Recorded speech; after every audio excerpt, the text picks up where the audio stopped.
Luna, as Private Eye's office dog, what do you think about what that nasty Jeremy Thorpe did to Rinker? Well, we're going to have to bleep that. Page 94, the Private Eye Podcast. Hello, and welcome to a new series of Page 94, the Private Eye Podcast. My name is Andrew Hunter Murray, and this week, in our first episode, we are going to be looking at Jeremy Thorpe and Private Eye's role in his downfall, as recently dramatised on the BBC. But before that, we are going to be looking at accountancy. Don't switch off, we are also going to a party. So, Richard Brooks is Private Eye's tax correspondent, and he has just written a book all about accountancy called Bean Counters, The Triumph of the Accountants and How They Broke Capitalism. Thanks to having someone on the inside, we were able to go to the launch party for this book, so I spoke to Richard there and asked him what's going on with accountancy. I also managed to speak to Margaret Hodge MP. She's the MP for Barking, and for many years she was the chair of the Public Accounts Committee, which looks into exactly the sort of financial dodgy dealings that Private Eye likes to cover. So you'll hear her in a minute. First of all, I asked Richard exactly what the heck is the trouble with accountancy today. The trouble is that in the last 50 years or so, it's become very commercialised. The idea of just checking the numbers has turned into manipulating the numbers, flogging as many services as you can to the people who should be telling you the true numbers and whose numbers you should be checking. So the whole thing's become corrupted in the broadest sense. And I guess that's why the subtitle to the book is The Triumph of the Accountants and How They Broke Capitalism, because you know, you see capitalism broken, you see the tax avoidance, the money laundering, the financial crime, the fiddled figures, and that's all because accountancy's become broken.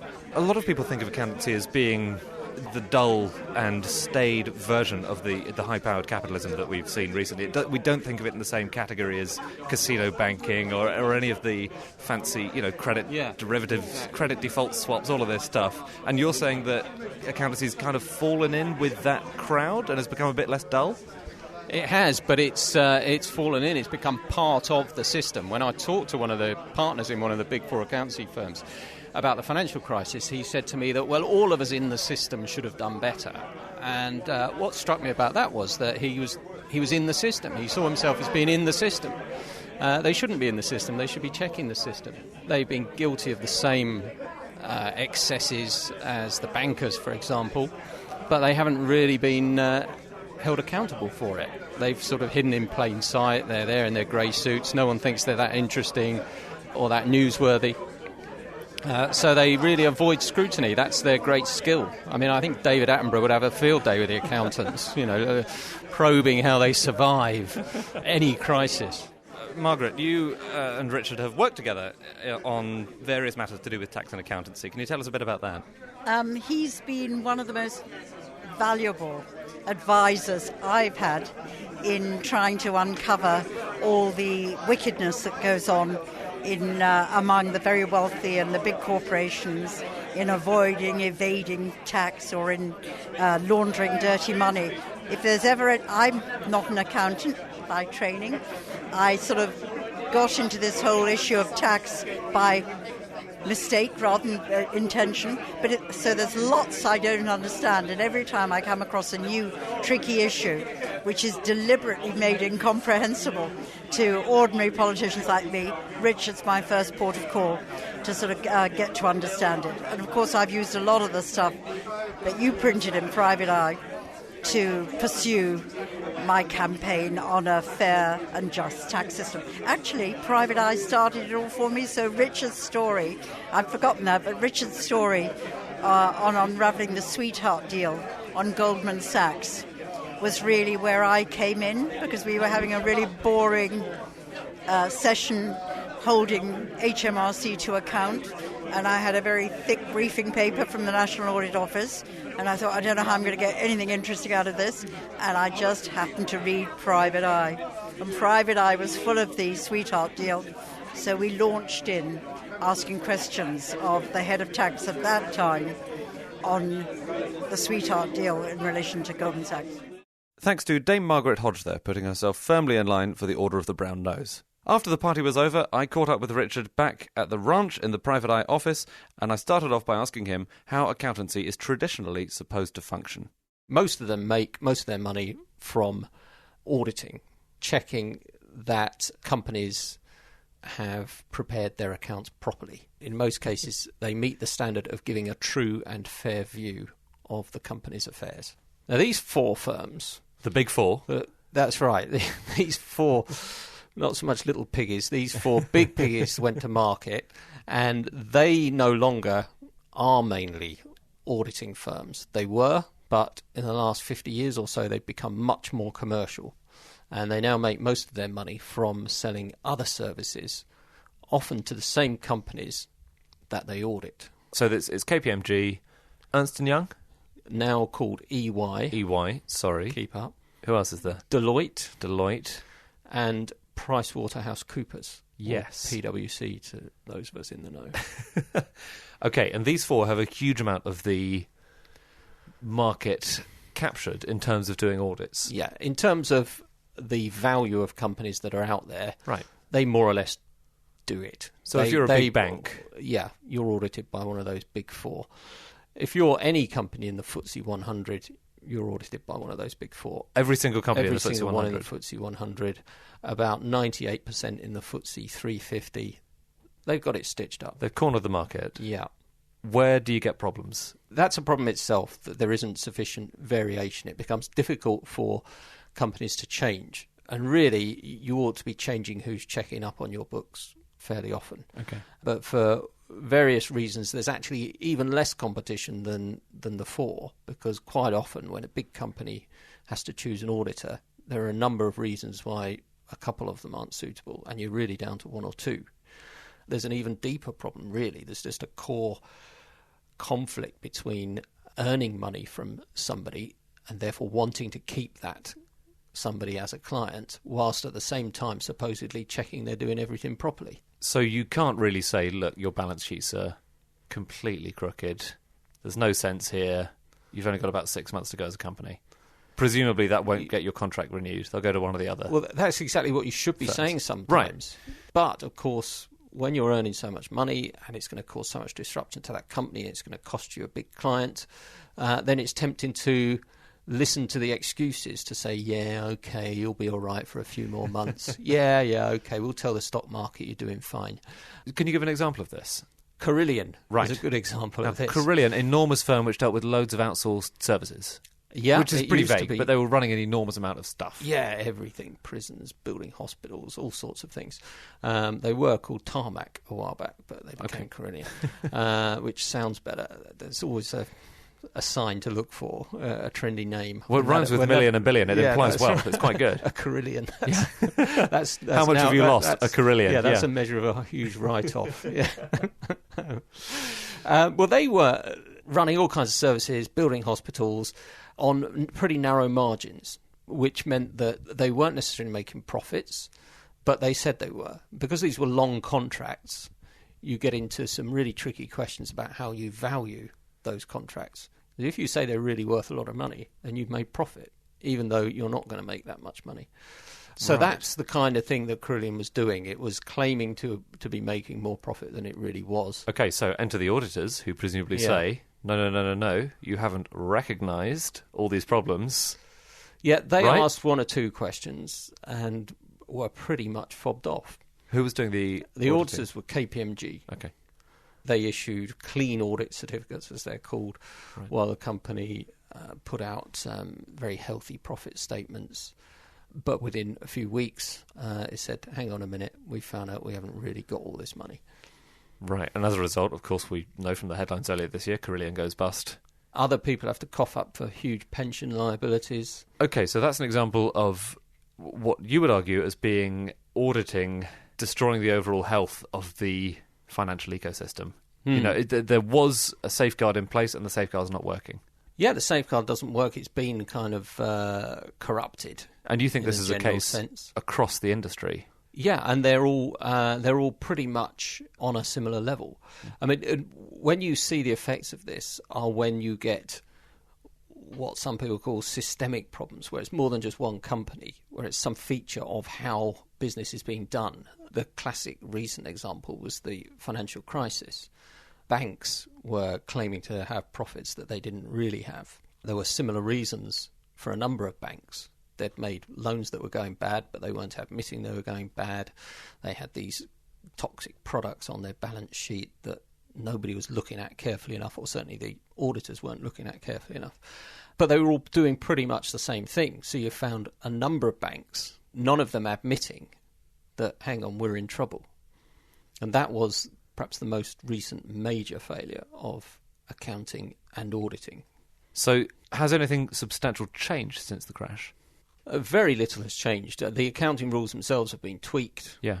That won't make a huge difference. There'll be another reason for some sort of financial vulnerability soon enough. And there were one or two rules changes to say that companies had to change auditors a bit more often.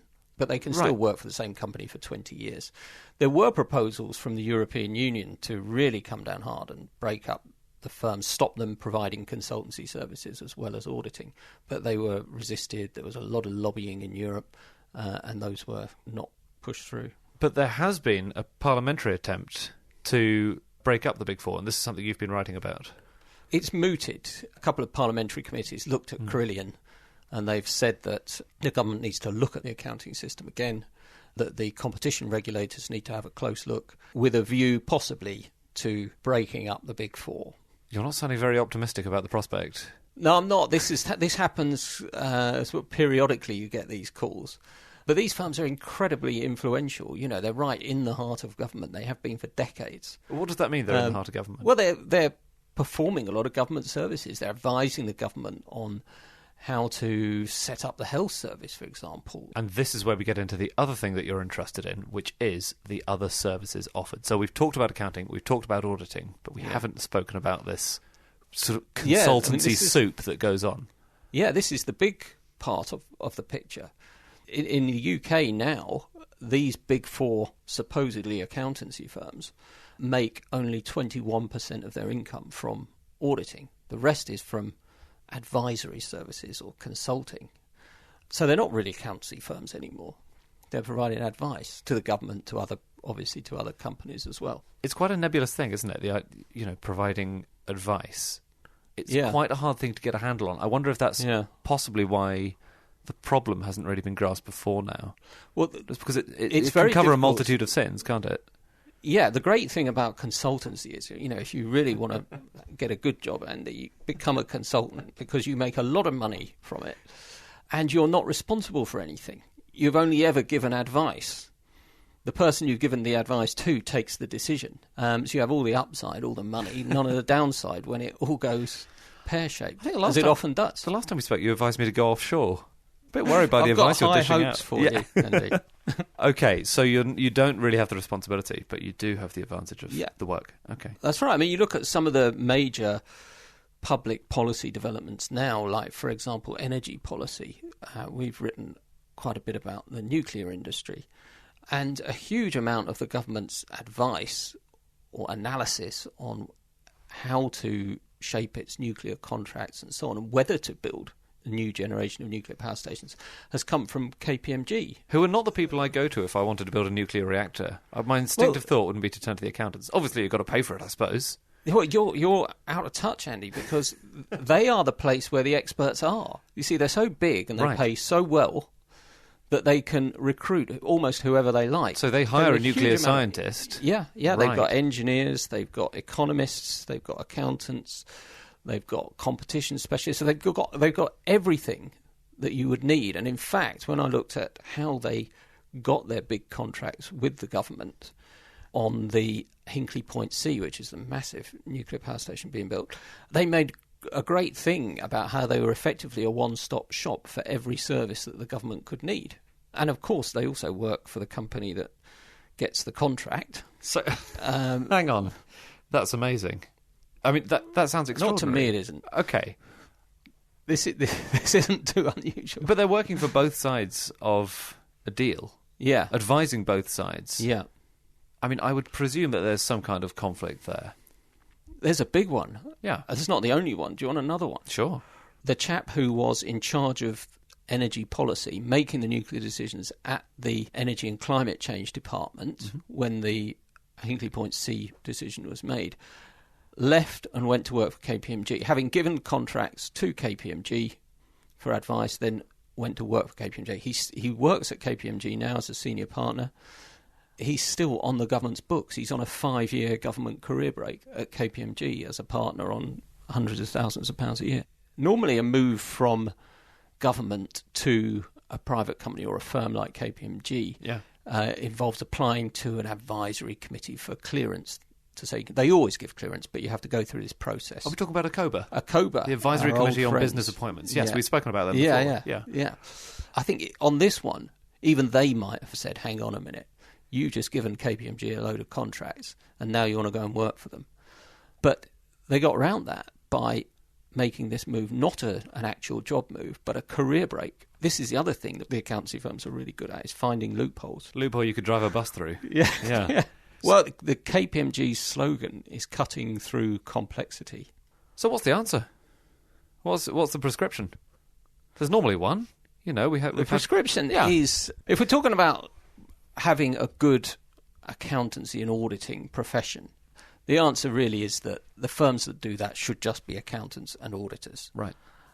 So they shouldn't be allowed to do consultancy full stop. Never mind whether it's for the same client or a different client, because they just have the wrong priorities at the moment. And when it comes to the really important institutions and companies like the banks, the ones that can wreck the whole economy if they fail, then I think that it's time to end the idea of private auditing for profit, because it's just full of the wrong incentives.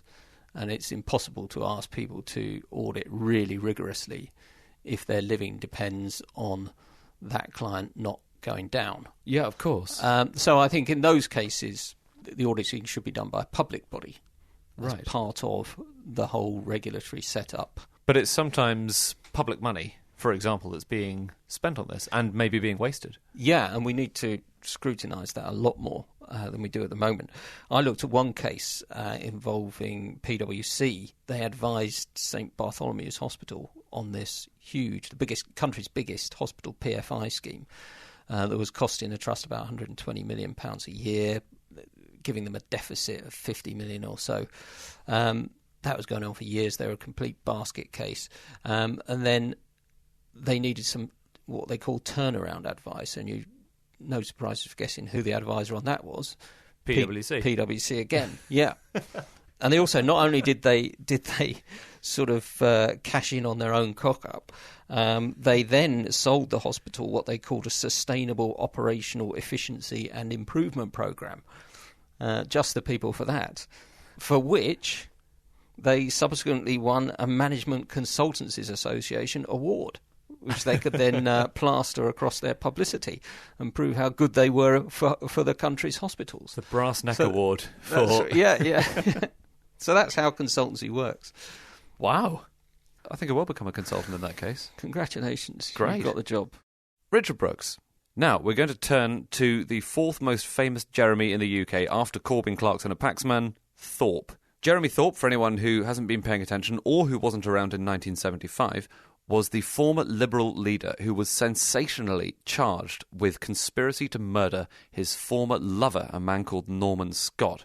Now, the whole episode has recently been dramatised on the BBC under the title A Very English Scandal. But one thing that the dramatisation didn't make clear was Private Eye's large and central role in bringing Thorpe to justice. The very first mention in the press that linked Scott, Thorpe and the shot dog, Rinker, who was killed on Exmoor as part of the botched assassination attempt, the very first mention of that was in Private Eye in a piece called Alberon War's Diary. And here to set the record straight is Private Eye's resident historian, Adam Macqueen. That was the very first mention of Jeremy Thorpe in association with Norman Scott. But actually, the Private Eye association with it began at some point before that. We're not sure exactly quite when, because no one can place it. But at some point, Norman Scott himself came into the office at Private Eye to talk to Paul Foote, who was the kind of top investigative journalist at the time, and of all time, really, about his claims about Jeremy Thorpe. This was at the point where he was writing a book about the whole thing. So it was sort of 1975 1974-75 sort of period, I think. Okay. And the idea was that he was going to debrief Footy and we would blow the whole story open. But the interview didn't go all that well because Norman Scott, possibly overcompensating a bit, decided to make a very sexist remark about Liz Elliott, one of the editorial assistants. And again, this is slightly lost to history, what the remark was, but it's thought to be along the lines of, hasn't she got nice tits? At which point, Footy stood up, said, "Get out of this office at once!" You apologise for that. We don't have language like that in this office. We don't talk about women like that. Get out of this office immediately. So that particular story never came off. Was that even before the shooting of Rinker? I think it was. Well, the amazing thing about Norman Scott was that he had been punting that story around forever. What sort of gets lost in all of this, and was slightly lost in the dramatisation, was that 14 years go past between the actual affair, relationship with Jeremy Thorpe, and the shooting. And he, at that point, Norman Scott, who was a great talker, had not only been talking to basically everyone he met in North Devon, which was Thorpe's constituency, where he was also living for the latter part of that period, sort of publicans, doctors, a slightly weird psychiatrist called Dr. Gleedle, who did hypnotherapy on him, his GP, various social workers. I mean, the story was very much out there. It had even got to Thorpe's Conservative rival in the 74 election. He had the whole story, right, so second hand, but through Norman Scott, and in the end chose not to use it because it was thought of being kind of like dirty tricks, really. I mean, at this point, pretty much everyone knew. That's the extraordinary thing about it. Why Thorpe thought it was necessary to take the action he did, because it was also in the hands of all sorts of Fleet Street newspapers. There's a bit in the drama, you'll remember, where the workmen demolishing Peter Bessel's old office find all of the old letters hidden in the roof. That, as many extraordinary things that seem like they can't possibly be true, did actually happen. They took the letters to the Sunday Mirror. Sunday Mirror chose not to publish them, despite having, at that point, documentary evidence of what had been going on, what was, by any measure, an extraordinary story, but handed them over to Thorpe instead. And this is in addition to, of course, the Bunny's letter and all sorts of things which are locked in a safe at Scotland Yard. So the number of people who knew about it was quite extraordinary. But by 1975, Norman Scott was determined he was going to go public, and he was going to do it in his own way. So he had written this manuscript of a book. And in fact, those were the words that he came out with when he was discovered cowering over Rinker's body on Exmoor. He actually said, "It's because of this book I've written about Jeremy Thorpe." Right. And that was what he was trying to punt at the point, I think, when he came into Private Eye. Okay, so yeah, the affair was known about and was a thing of the past, but obviously a huge story. Comes in Private Eye. It would have been a huge story at the time. It would have been an enormous story in 1961-62 because homosexuality was still illegal at that point. You get the change in the law in 67, which makes it less of a story. It would still have been career destroying for Thorpe because of public attitudes at the time. But I think the other thing with Norman Scott, he came over as a fairly heroic character in the recent drama, and he had his heroic moments, but he was, in terms of a source that would come to you with a story, he seemed incredibly flaky. You're talking about a man who had various periods where he'd been in and out of psychiatric institutions, where he'd been on very, very strong medication. I'm not going to go quite as far as Mr. Justice Cantley and say he was a hysterical parasite, but he was evidently a man whose evidence you would have difficult, or whose word you would have difficulty trusting as a journalist. You'd want to have that documentary evidence behind you before you went into print with anything. Okay, so Paul Foot has just kicked Scott out of the office. Yep. Where do we go next?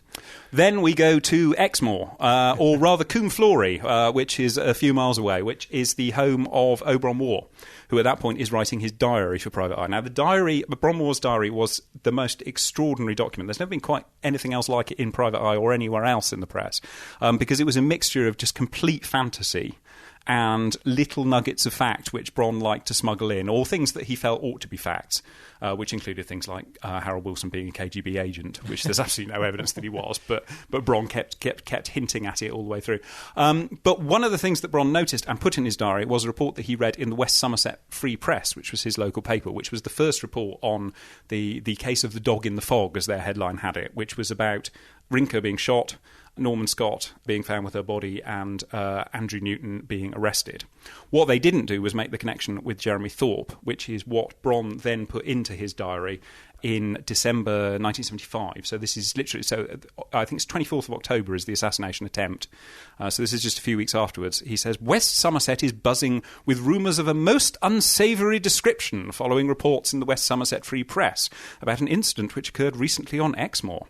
Mr. Norman Scott, a 35-year-old writer who claims to have been a great friend of Jeremy Thorpe, the Liberal statesman, was found by an AA patrolman weeping beside the body of Rinker, his Great Dane bitch, which had been shot in the head. A man arrested on a firearms charge will be appearing before Minehead magistrates when we may learn more. Actually, it turned out we didn't we weren't going to learn a great deal more, thanks to the efforts of Jeremy Thorpe, who at that point, as the Eye reported a couple of weeks later, was ringing round not only the local papers but a lot of the Fleet Street papers as well. On occasion, putting on a Scottish accent and pretending to be someone else, which also this is so common to political leaders. And it's a Trump trick as well. Trump used to phone people up pretending to be his own PR man or his own secretary, didn't he? I'm sure David Cameron pretended to be a cleaner at Carlton. David Cameron famously did pick up the phone while he was the PR man at Carlton, and there was a takeover going on, to the Guardian's media correspondent. And despite very evidently being David Cameron, claimed that he was the cleaner, which has got to be the least convincing disguise of all time.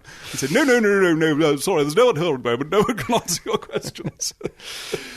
So, Thorpe has squashed the story. Thorpe is trying to squash the story. Okay, but Private Eye keeps writing about it.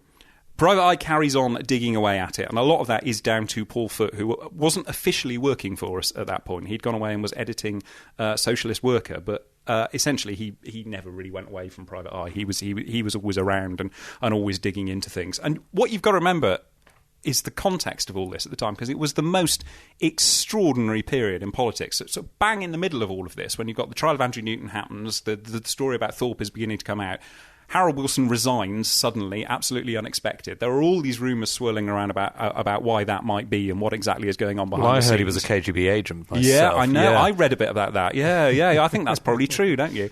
So even in spite of all this competition, Private Eye does keep writing about it, and then Thorpe's lawyers write to the Eye, don't they? Yeah, Thorpe is very, very cross with us. His lawyers rather wrote to the Eye and demanded a clear and conditional undertaking. It would cease its campaign of vilification and denigration, which essentially was asking all sorts of questions, not just about his connection to Norman Scott. In fact, not particularly about the relationship with Norman Scott, but as in the case of all scandals, it's the cover-up that does for you rather than the original incident. So these were mostly questions about Peter Bessel's role in paying the retainer. Peter Bessel, of course, played by Alex Jennings in the recent drama.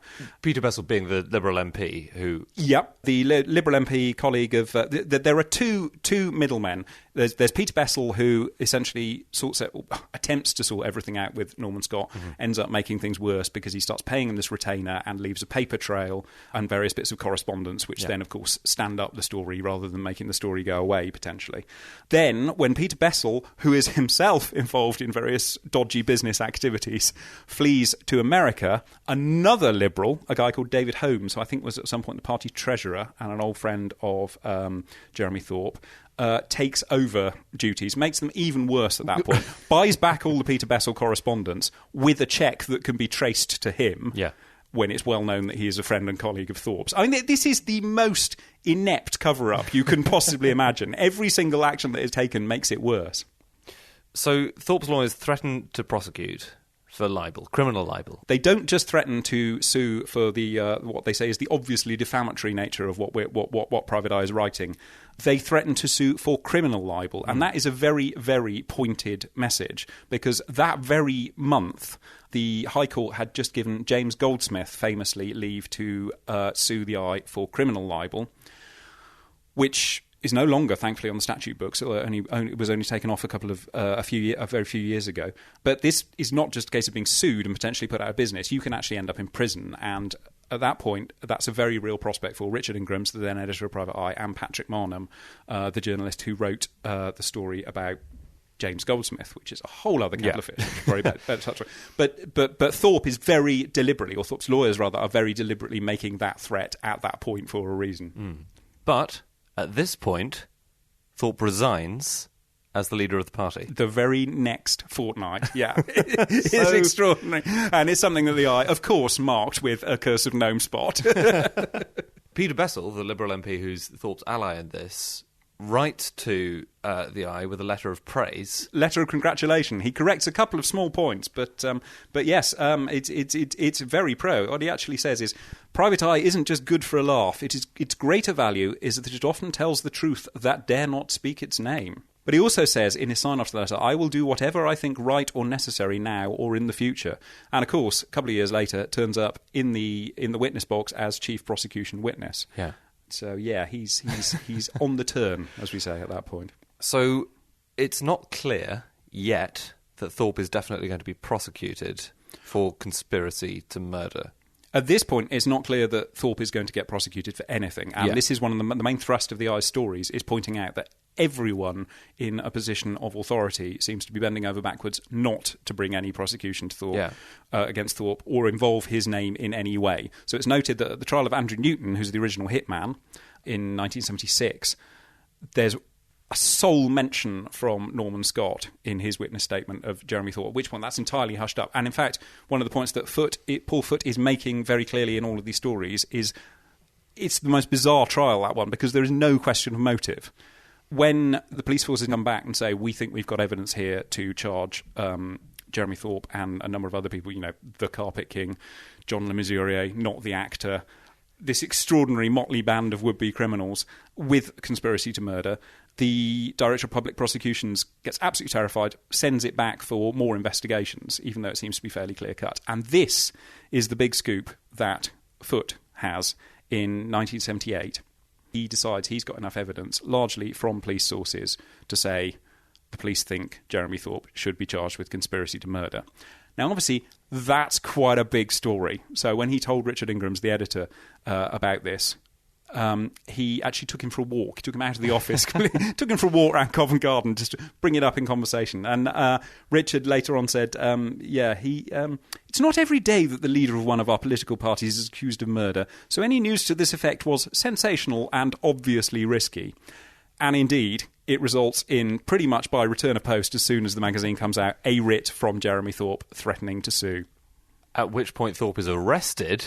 Just like the Eye said he was going to be.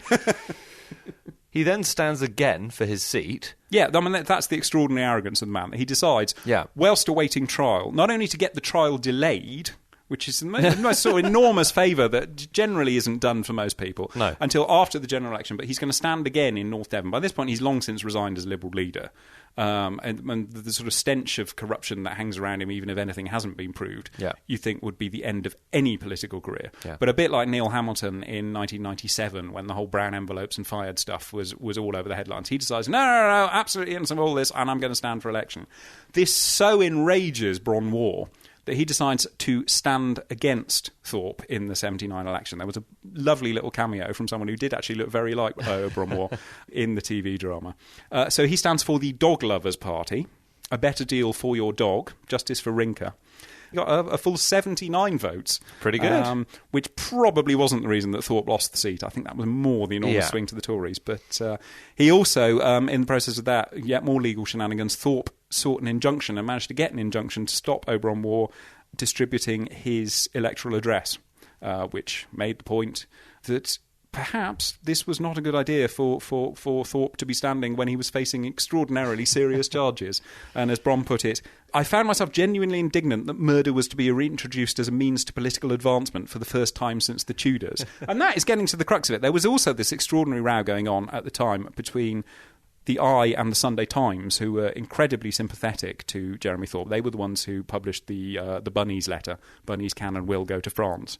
Right, which is a letter that Thorpe writes to Scott. That Thorpe wrote to Scott during their relationship in 1962. That, as a phrase, yours affectionately and calling him Bunnies, is fairly hard to spin away as sort of laddish heterosexual banter, but the Sunday Times under Harold Evans did their absolute best, and Harold Evans, who at that point was a great foe of the Eye and was endlessly suing the Eye himself, maintained that Private Eye's whole stance on the Thorpe story was motivated by, you didn't used to call it homophobia then, but anti-gay sentiment, which actually, I mean, that quote from Bron kind of sums it up. It actually was objecting to a gay man, an attempt to murder a gay man for trying to talk about his relationship. I mean, it's quite hard to frame that as homophobia, isn't it? So, Bronze got his 79 votes. Private Eye covers the trial, which then leads to Peter Cook's parody of the judge's summary. You are now to retire to consider your verdict of not guilty, which, as has been pointed out, was not really much beyond the actual closing address of the judge, which called Scott an accomplished sponger, spineless neurotic. He is a parasite. Thorpe is acquitted, spoiler alert. Yep. And at this point, of course, you get a mass sort of shredding of documents in newspaper offices all over Britain. Everyone's abandoning these enormous pieces they've written in expectation of Thorpe being found guilty. The panorama, which finally surfaced last week when all copies of it were supposed to be wiped, was abandoned. The Eye, by contrast, goes with a grand acquittal souvenir. There's 4 full pages of jokes about Thorpe. But what it also features is that summing up what the judge said in full, bought for £40,000 by Lord Nome, which is the original version of what Peter Cook, later in the week, expanded upon absolutely brilliantly at the Amnesty International fundraiser, the Secret Policeman's Ball. This version, written in the Eye by Christopher Booker, I think Richard Ingram was involved, Peter Cook certainly was involved, does feature Lord Justice Cockle-Cantley, as we called him, saying... we have heard from Mr. Scott, a scrounger, a parasite, a pervert. It would be hard to imagine, ladies and gentlemen, a more pitiful, discredited and embittered man, or a more wholly unreliable witness upon whose testimony to convict a man you may think should have become Prime Minister of his country. You may, on the other hand, choose to believe Mr. Scott, in which case I can only say that you need psychiatric help. Which, as you say, is not much of an exaggeration from what was actually said in court. But Peter, in his live performance, of course, added the immortal line that Scott was not only a parasite, a crook, but also a notorious player of the pink oboe, which was a phrase which was actually provided, I think, by Billy Connolly backstage. Wow. When Cook sort of ran dry and thought, right, no, I need more euphemisms. And Billy Connolly volunteered that one. So, a sketch with many authors, that one. And a valuable contribution to the world of English slang. Absolutely, absolutely. Adam Macqueen. And if you want to find out more about political deceit throughout history, his book, The Lies of the Land, An Honest History of Political Deceit, is out in paperback now. That's it for this episode of Page 94. Next time, we are going to be back at the Paul Foot Awards. We're going to yet another party, the Eye's Award for Investigative Journalism, set up in memory of the man you were just hearing about, the Eye's crusading investigative journalist, Paul Foot. That'll be in a couple of weeks. We'll see you then. Don't miss it. Bye.